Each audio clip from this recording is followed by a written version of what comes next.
Altså, jeg kan ikke umiddelbart se, hvad det skulle forestille. Enten ved du helt præcis, hvad der står her på billedet, eller også må du gætte dig frem.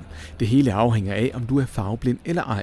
Det er, så vidt vides, første gang, der lanceres en kampagne, hvor kun farveblinde i virkeligheden kan fange pointen, og alle andre har indtil nu måtte vente en uges tid på at se det gemte budskab.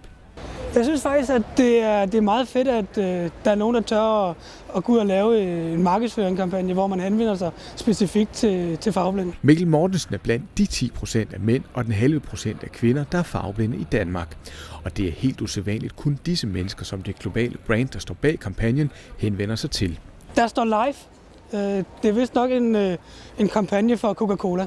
Altså, det er sådan en farveblindstest, men altså, jeg kan ikke umiddelbart se, hvad det skulle forestille. De såkaldte Ishihara-billeder blev opfundet i 1917 af en japansk professor, som billederne også er opkaldt efter. Og stadig den dag i dag bruges Ishihara-billederne til at teste for farveblindhed. Ishihara-billederne på Rådhuspladsen skjuler for de ikke farveblinde budskabet om, at læskedrikgiganten Coca-Cola lancerer en ny cola, der er sødet med stevia-ekstrakt fra stevia-planten, der indeholder 35% færre kalorier end en almindelig cola.